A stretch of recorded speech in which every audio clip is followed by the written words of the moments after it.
Hello everyone. Today we're going to discuss a very short scene which is Macbeth Act 3 Scene 5.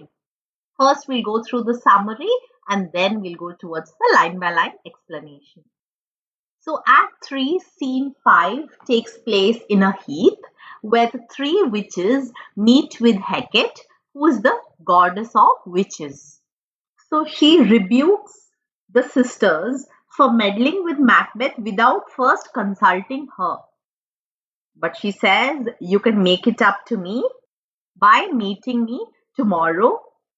And she says that throughout the night, she'll work out a terrible outcome for Macbeth, where she will give him visions that will give him overconfidence and draw him to his own downfall.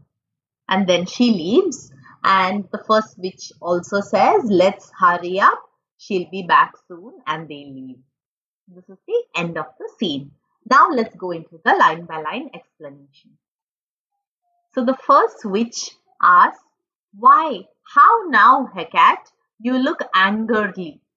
She's asking, what's wrong, Hecate? Or why? How are you now? Why are you looking angry? So Hecate says, have I not reason? Don't I have any reason to be angry? Beldams as you are, saucy and overbold. So she calls them disobedient hags. And she says, don't I have any reason? Because you all have been very saucy and overbold. How did you dare to trade and traffic with Macbeth in riddles and affairs of death? So she's saying, how dare you give Macbeth prophecies and riddles about his future and about death without including me? And I, the mistress of your charms, the close contriver of all harms, was never called to bear my part. But she's saying, I am the mistress of your charms means I am the source of your power. I am the creator of all evil things, but you never called me to join in and show off my powers and to show my act or my part in it. So basically, here the goddess of witchcraft is reprimanding all the three witches for not consulting her before meddling with Macbeth and giving him riddles about the prophecies of the future and about death, or show the glory of our art. So here she's trying to say, why was I not included to show the glory of our art, to show off the powers of our witchcraft? And which is worse, all you have done hath been but for a wayward son, spiteful and wrathful, who, as others do, loves for his own ends, not for you. So she's saying, what is even worse is that you have done it to a man who behaves like an unreliable or spoilt brat, who's angry and hateful and spiteful. So, just like how all spoiled brats do, he only chases after what he wants and doesn't care about you. So, what she means here by wayward son is that Macbeth is unfaithful to the evil spirits who actually helped him with the prophecy. But make amends now, get you gone. So she's saying that, but now you can make changes, you can make it up to me. Get you gone is now leave. And at the pit of Acheron, meet me in the morning. Thither he will come to know his destiny. So she's saying that you can leave now, but meet me at the pit of Acheron. Now, what is Acheron? It is actually a river in hell. So, according to ancient Greek mythology, Acheron is a river in hell, and here Hecate is trying to imply that Macbeth is willing to go to the depths of hell also to learn about his fate. So she's saying that meet me there because it is there that he will come to know about his destiny.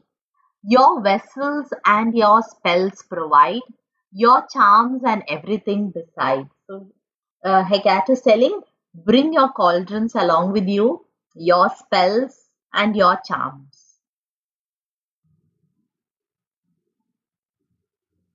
I am for the air means now I must fly.